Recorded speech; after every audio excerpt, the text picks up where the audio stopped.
हम गायक कलाकार परशुराम यादव और साथियों की आवाज में आप सब लोगन के बीच में एक बिरहा भेज रहा हूं। माटी फिल्म्स भोजपुरी चैनल की ओर से सुरेंद्र सिंह की देखरेख में आप लोगन के बीच में एक बिरहा जा रहल बा। बड़े सम्मानित हमारे बैठे गार्जियन स्वरूप तमाम लोगों को मैं कोट कोट नमन करता हूं। हारमोनियम पर संगत कर रहे कृष्ण कुमार, ढोलक वादक हमारे मुन्ना लाल, कोरस पर बैठे विजय लाल और साथ में कोरस पर बैठे बड़े सम्मानित तसव्वुर साहब, छोटा भाई गायक कलाकार विनोद चौरसिया जी। मास्टर भूमिका के अंदर भाव मिलल।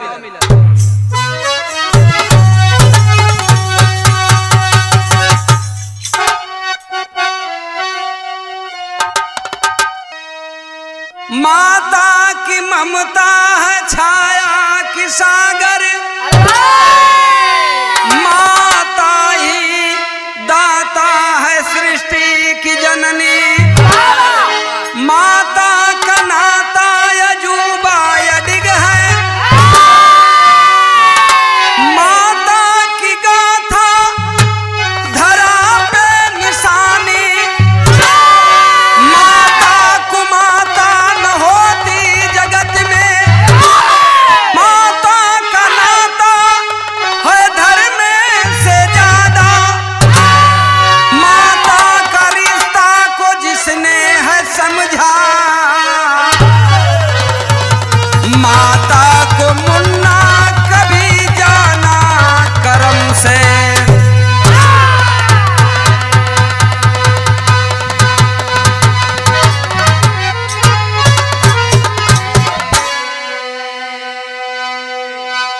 साथियों, एक गजल का नमूना लगल मास्टर बजाए क्या हुआ।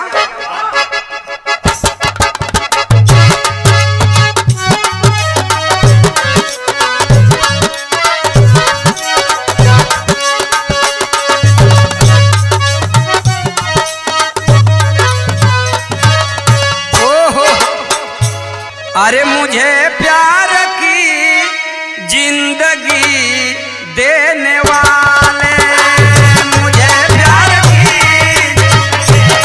बहुत अच्छे,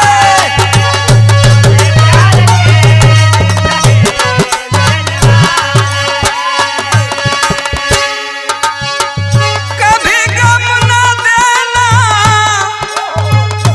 कभी गम न देना, खुशी देने वाले, मुझे प्यार की जिंदगी देने वाले।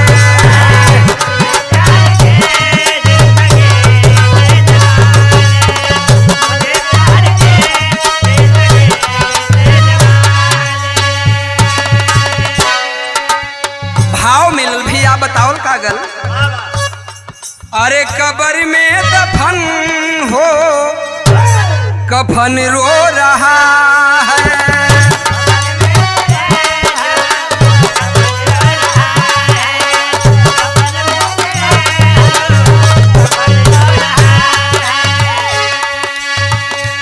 कब्र में दफन हो कफन रो रहा है, जमी तो जमी ये गगन रो रहा है, जमी तो जमी ये गगन रो रहा है।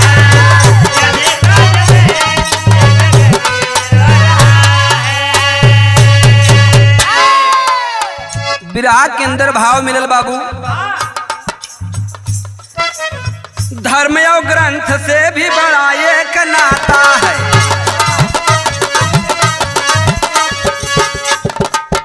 अपने रक्त से जो सींचा जन्मदाता है,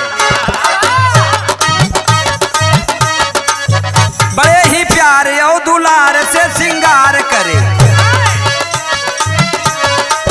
बेटिया बेटा देके, बेटिया बेटा देके आंगन को उजियार करे,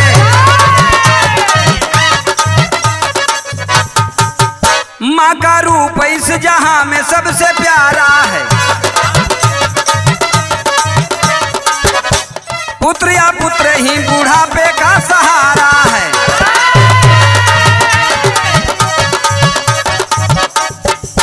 माता पिता यदि इस पे नहीं विचार करे,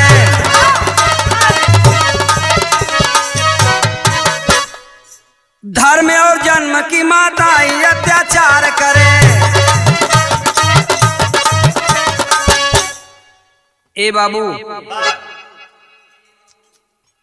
बेटा और बेटी किसी का हो, ये बुढ़ापे का सहारा है, बुढ़ापे का डंडा है, बुढ़ौती का नैया बड़ा अपरंपार होला। ए बाबू, ये कहानी बा कहाँ का बतावल कागल। अमरेश धांगर अपन सदिया रचवले, तमिलल फूलवंती सुघर नार हो।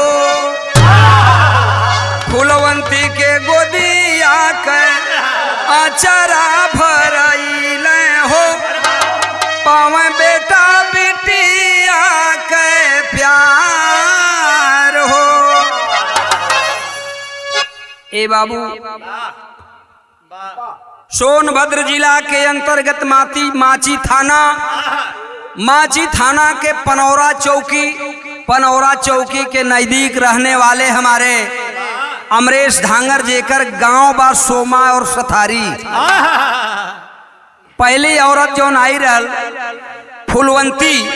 फूलवंती के गोद से 4 बच्चे पैदा हुए, जिनका नाम बतावल गल भैया। बड़ी बिटिया का नाम रहल मेला, और एक भाई सुभाष और श्यामलाल, छोटी बिटिया रहल कृष्णा हो। जब कुछ समय के बाद में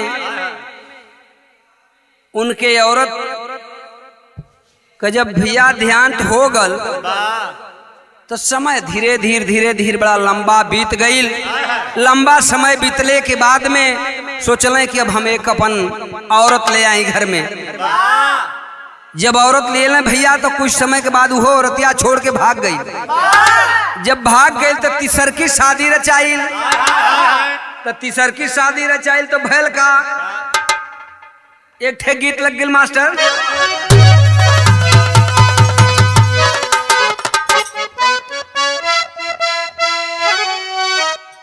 यह गीतबा के गजबे का रूप तोहरे, गजबे सूरतिया सजवलू होना।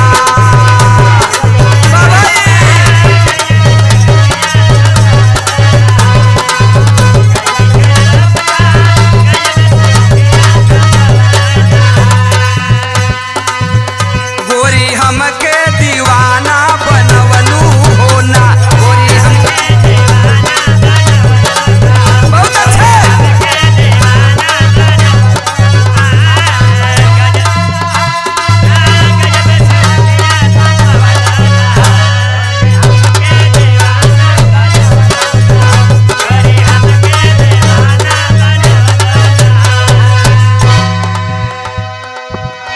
भैया जब शादी भइल बा तीसर की, तब का बतावल गल। अरे सुगवा सुगनिया वो अपने जननिया के पाई होना, अरे पाई होना, रहे हरदम बाबू हर साई होना।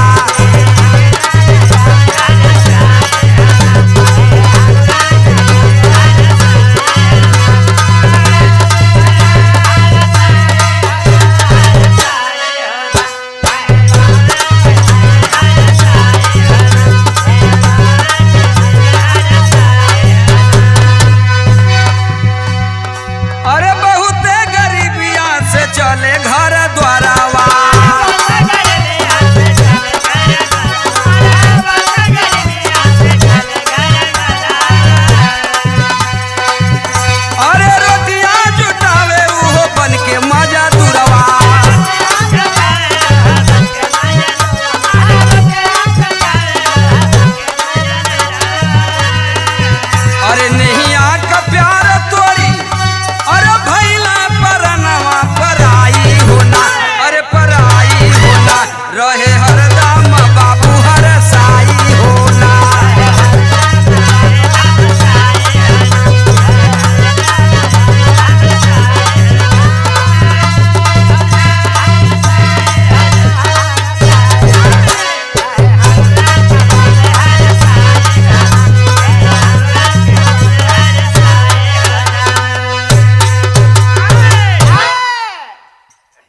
ए भैया जब तीसर की औरत आ गई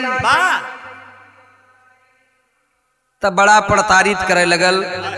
कृष्णा बिटिया के हो, कृष्णा बिटिया बड़ा पस्त हो गई। अरज गरज अपने बाबूजी से कहत हो अमरेश धांगर से, लेकिन बतिया सुनल सुनात एक ठे गीत लग गई। कौन गीत बा?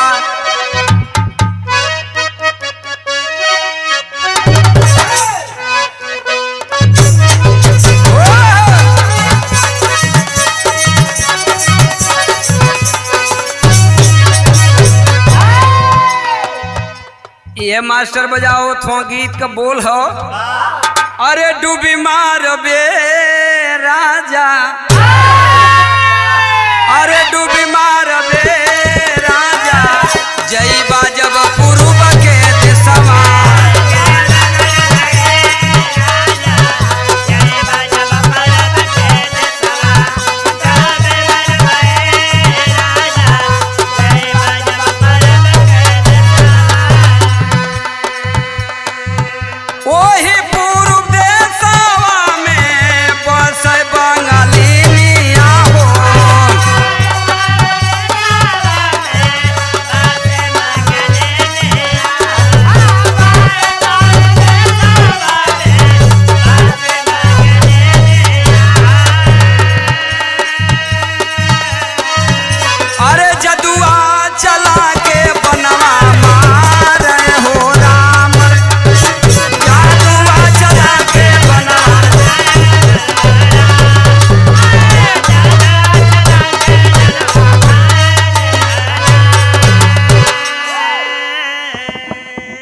पहली पत्नी बाबूजी फुलवंती का जब स्वर्गवास हो गया, दूसर की औरत लाया। कुछ समय के बाद में दूसरी औरत भी चली गई, तो तीसरी औरत जो आइल भैया, वो तीसरी औरत से 2 संतान हुए।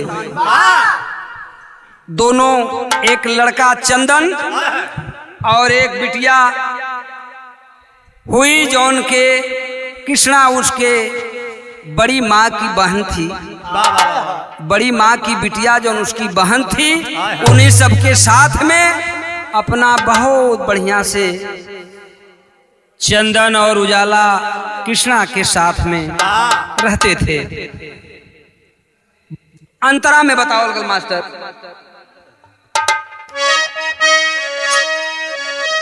अरे मेहर भी न सुनबा माजा,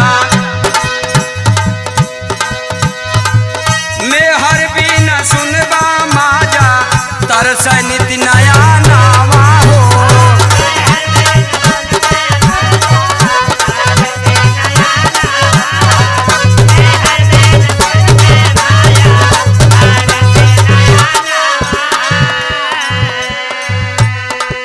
ओ हीरे नयनवा बरस मेहर के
बाबूजी तीसरी औरत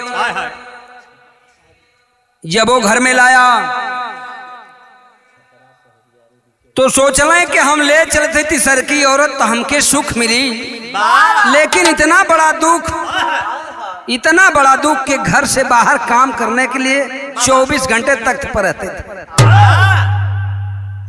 सौतेली माँ कृष्णा के बाबूजी बार बार टार्चर करे। कृष्णा अपने बाबूजी से कहल, लेकिन कौनो सुनवाई ना आई भइल हो। जब कोनो सुनवाई ना आई भइल तो एक ठे गीत लगल मास्टर।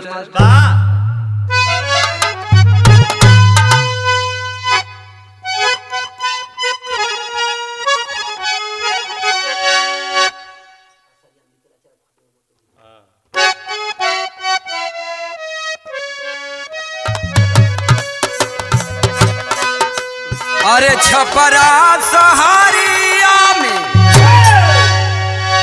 अरे बिकल हो चरखवा देवर मोरा जोगी रे भैया।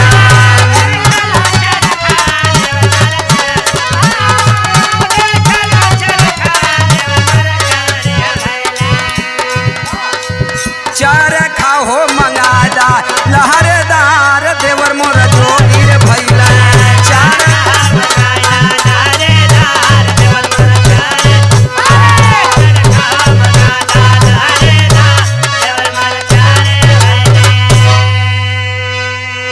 अरे सदिया रचाई तीसर लैले घर जननवा घर में सुगनवा हो रहला।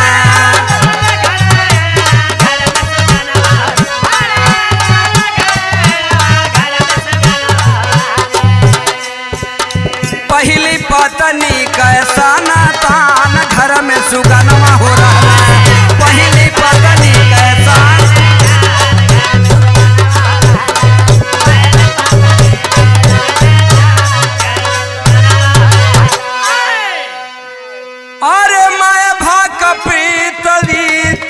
जान सब दुनिया।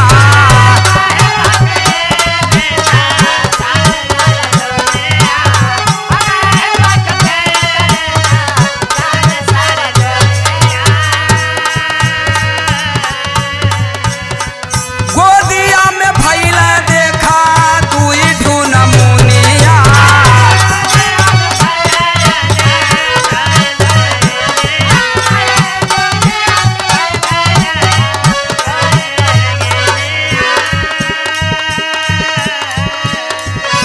चंदन उजाला जे कर पाड़ी गईल नाउआ हो घर में सुगनवा हो रहला। पहली पत्नी कैसा नतान घर में सुगनवा हो रहला।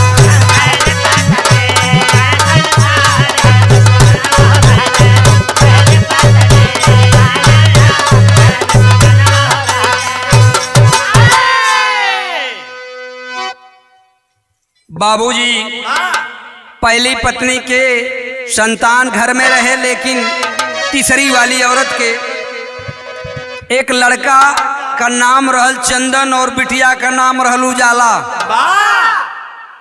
कृष्णा अपने बहन के साथ दोनों बड़ा मिल करके रहते थे। बिरहा के अंदर टेरी मिलल।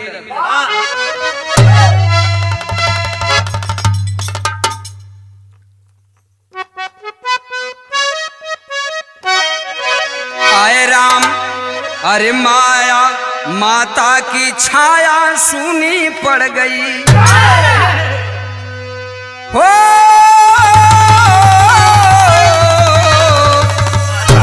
अरे माता की छाया सुनी पड़ गई।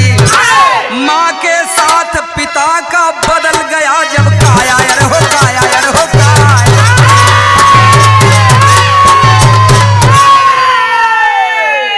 माता के साथ पिता का बदल गया जब काया। माता की छाया सूनी पड़ गई। ए भैया तीसरी औरत आयल तो अमरेश के विचार बदले लगल। तो एक ठे गीत लगल मास्टर। कौन गीत लगल भैया?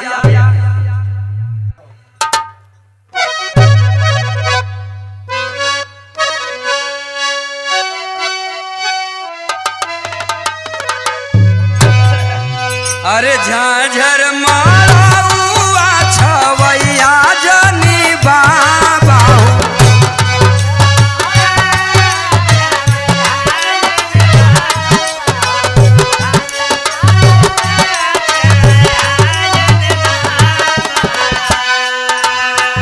लागे सूरजुआ का घाम ये बाबा हो लागे सूरजुआ के घाम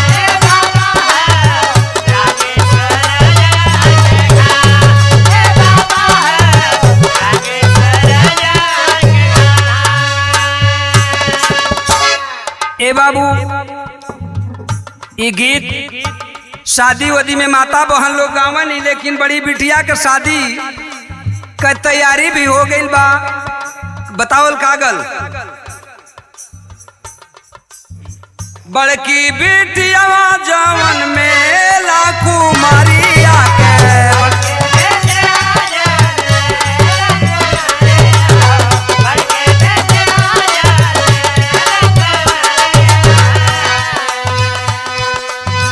सदिया का भइल पलान ये बाबू हो सदिया के भइल पलान ये बाबू हो सदिया के भइल पलान।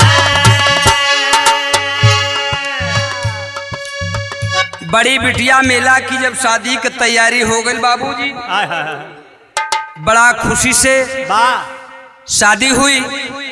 शादी होने के बाद जब अपने ससुराल चली गई तो छोटा भाई जो का बताओ गल भैया सुभाष श्यामलाल और सुभाष दोनों जब अपने फुआ के यहाँ पढ़ाई करने के लिए चले गई जब वहां चले गए भैया तक कृष्णा बिटिया बचल और कुछ समय बाद ऊह पर ताड़ना मतारी करे लगल सौतेली कि कृष्णा उब गई हो। एक दिन गुस्सा में आए के गांव से पूरब 2 किलोमीटर दरी है जौने दरी का नाव बतावल गल भैंसा दरी सोमा गांव से 2 किलोमीटर पूरब के तरफ भैंसा दरी में गई भैया अपना जान देने के लिए। बाबूजी जब कूद गए दरी में तो बहुत बड़ा बांस का झमड़ा रहा उस बांस के झमड़ा पर टंग गई। गांव के चरवा मिल करके उसको फुसला करके समझा करके घर लाए। कुछ समय बाद बात के मान करके रहने लगी। मतारी को लोग भी समझाए उनके बाबू तक खबर गई लेकिन बाबू अमरेश सौतेली मां रहल उनके साथ एको शब्द बोल नहीं खा पाओ। बिटिया निराश हो गई भैया बिटिया निराश हुई। एक दिन संजोग देखा कि ले आकर के मछली बना दिले रहल उसकी सौतेली माँ घर और खाना वाना सब अपन खा करके फिट हो गए थे। जब कृष्णा गई खाना खाने के लिए बाबूजी तो भैल का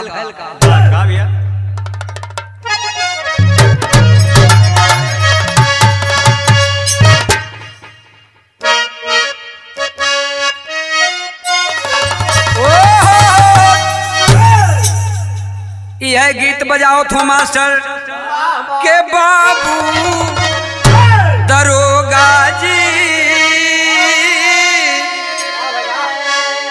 अरे कवन गुनहिया बनला पियवा मोर बाबू दरोगा जी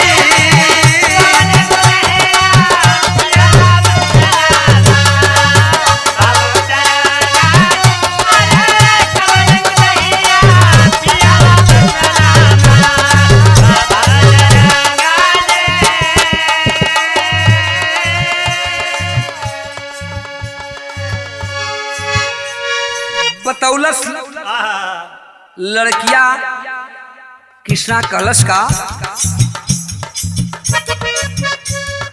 के कवन कसूर बा कवन करनवा अरे कवन कसूर बा कवन करनवा अरे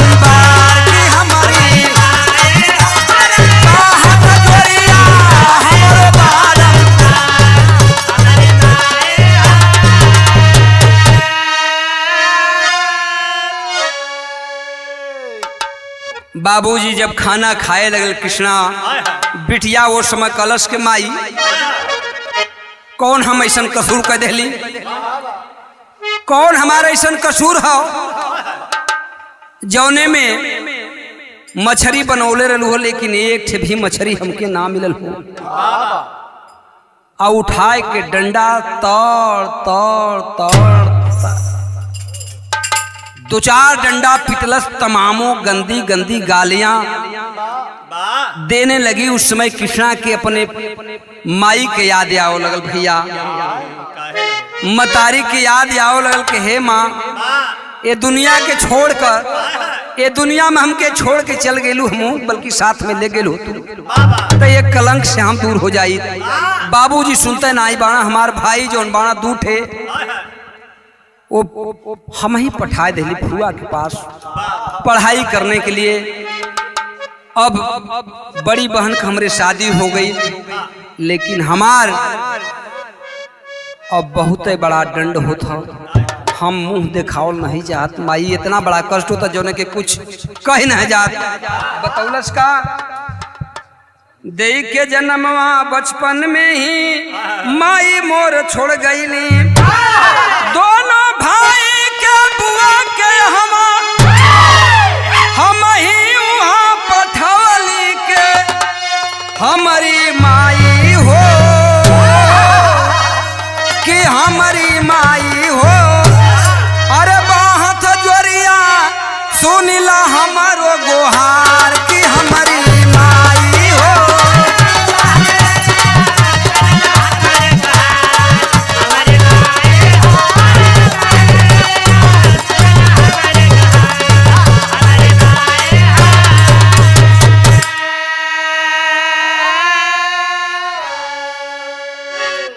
मैभा महतारी कितना हूँ रो रो करके मेला की बहन कृष्णा कह रही है, लेकिन आपन असर दिखावत हो भैया।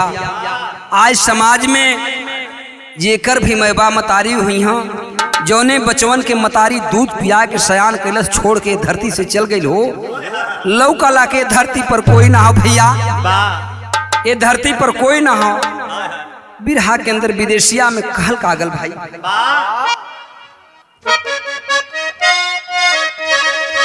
अरे नहीं आसा नहीं आके डोरी चरमराई गईली, माई मन में करबे विचार मोरे बाबूजी। मैं भा मतारी वाला रूप ना पसंद आवे, कृष्णा कार बाबू से पुकार मोरे बाबूजी। घरवा के घटना के सबरी बतावली हो, अमरे सनाई कर विचार मोरे बाबूजी।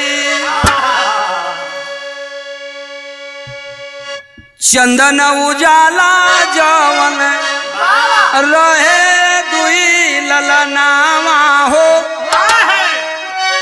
राखी साथ करैली दुलार मोरे बाबूजी।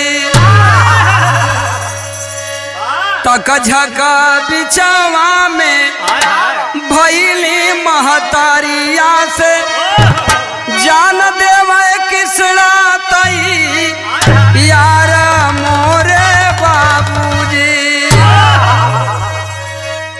करी समझवता तब गौआ जवरिया हो, माई बिना लाग सब अन्हार मोरे बाबूजी। ए भैया तमाम गांव के लोग समझौता किए, लेकिन कृष्णा के दिल में यह लग गया कि अब हमको इस दुनिया को छोड़कर जाना है। सौतेली माँ का लड़का चंदन और बिटिया उजाला साथ में कृष्णा की रहत रनी हो। दीदी दीदी बराबर गोहरावन सन। जब चलल कृष्णा बहनिया साथ में चंदन और उजाला दोनों लोग पीछे पीछे चल रहे। जाए के दुकान पर एक पैकेट बिस्कुट खरीदले बा भैया। आ गांव से पूरब लगभग 2 किलोमीटर इतना ऊंच पहाड़ी हो, जौने पर आदमी जाला तो डगमग डगमग डगमग हिल जाला भैया। अगर पैर फिसलल तो कम से कम हजारों फीट नीचे जाई। वो पहाड़ी पर बैठ बैठ करके घिसिक घिसिक करके लोग जाते हैं बाबूजी। उस पहाड़ पर कृष्णा दोनों भाई, एक भाई और बहन को लेकर चली गई। जब गई तो वो पहाड़ पर एक दरी हो, जौने दरी का नाम हो भैंसा दरी। सोमा गांव से पूरब बाबूजी भैंसा दरी हो। उसी भैंसा दरी में 1000 फीट नीचे जेके कोई झांक नहीं सके, उस पहाड़ से धीरे धीरे धीरे धीरे कुछ दूर गई और जहां एकदम खड़ा करार हो, उसी करार पर जा करके अपना कपड़ा उतारी, अपना जेवरात उतारी, अपने ओढ़नी में जेवरात को गठिया देलस। बिस्कुट अपने भाई और बहन को खिलाई है। बिस्कुट का पैकेट उसी पहाड़ पर पड़ा हुआ था। भैया आशा लगत बा कि पहले भाई चंदन के झटकले बा, एकरे बाद साथ में बहनिया उजाला के लेकर अपनहु कूद गईल हो। जब कूद गईल बाबूजी 1000 फीट तरे, तो जौने दरियाओं में माननीय सोनभद्र के एसपी यशवंत सिंह, आपको मैं बधाई देना चाहता हूं, और आपका स्टाफ थाना माची और पनौरा चौकी और साथ में सुअरथो चौकी के लोग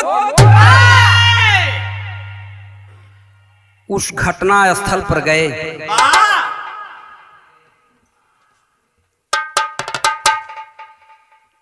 एसपी साहब के अगुवाई में पनौरा चौकी इंचार्ज, साथ में सुअरसोद के चौकी इंचार्ज धर्मेंद्र यादव और माची इंस्पेक्टर श्याम बिहारी जी, तमाम अपनों साथियों के साथ उस घटना स्थल पर गए। भैया जब पता लगल, गांव के चरवाह कुछ लोग ने बताया कि इस रास्ते से चंदन और उजाला को और साथ में कृष्णा की जाते हुए हम लोग देखे। 12 तारीख के शाम की बात है। और जब खोजने लगे तमामों को हराम मच गया गांव नगर इलाके में। उन लोगों का जब पता नहीं लगल भैया, पता नहीं लगल तो सुराग लगा, धीरे धीरे गंध जब आने लगा तो जंगल के चरवाहा लोगों ने बताया कि उस दरियाओं से बड़ा दुर्गंध आ रहा है। एसपी साहब जाकर के अपने साथियों के साथ जब उस घटना स्थल पर गए तो बाबूजी कहीं से दिखाई न पड़े कि हम कहां से हेली। उस दरियाओं में हेलने का रास्ता नहीं मिला भैया जी।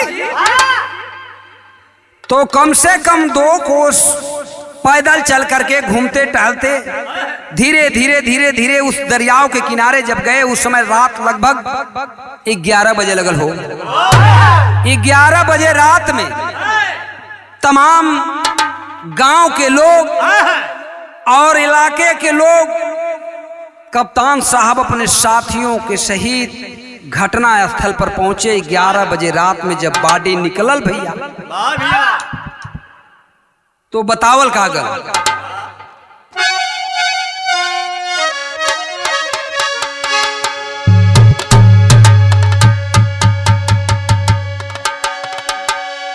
अरे बिरह उठल बमाई देख करनिया सुगनिया के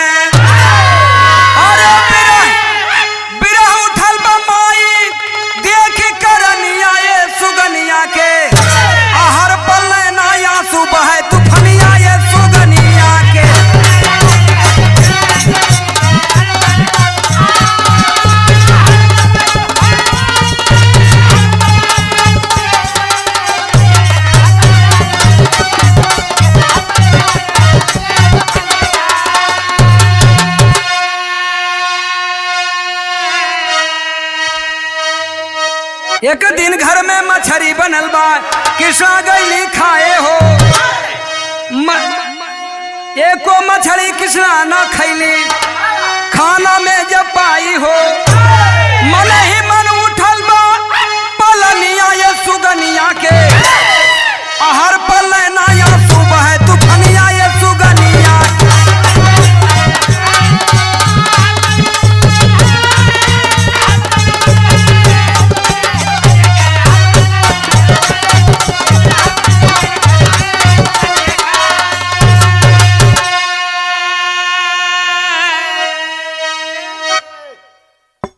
बाबूजी जब एक भी मछली कृष्णा ना पोलल, वही समय क्रोध में आगिल हो।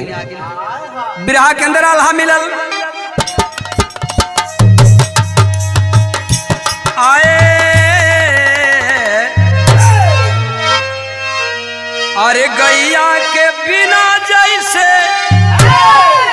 बछड़ा छटपटाला भैया,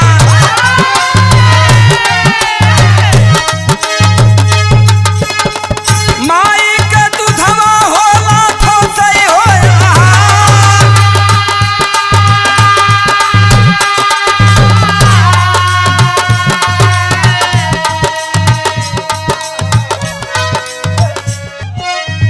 वही माई बिना जैसे कृष्णा छटपटानी भैया,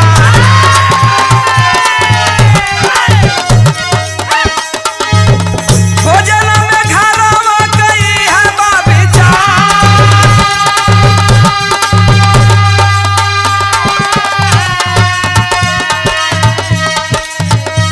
बारह तारीख जब आइल बा समैया भैया,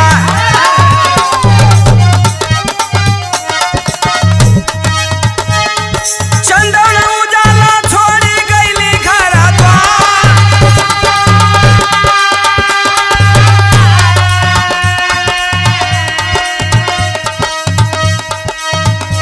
बीतल समय भैली बहुत खोजैया भैया।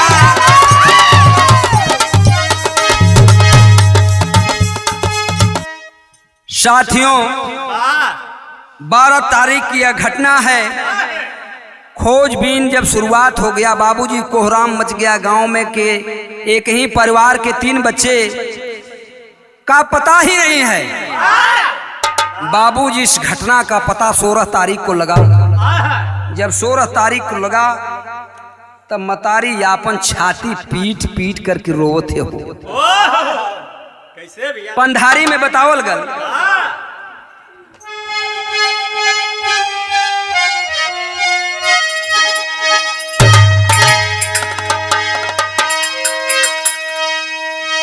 अरे प्रेम प्यार से घर में गर सिंगार ना रही,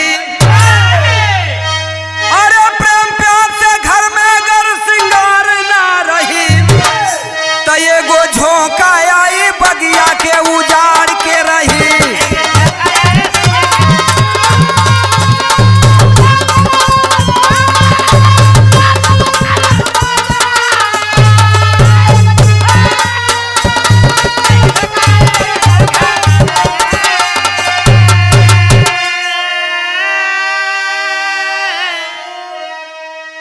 धर्म के माई कर्म के माई, माई गजब के नाता,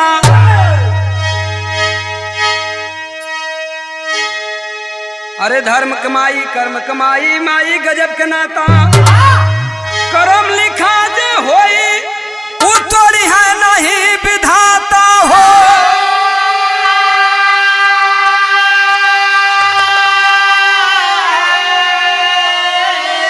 अरे जकरे हृदय में प्यार का स्नेह ना होई, तो एगो झोंका आई बगिया के उजाड़ के रही।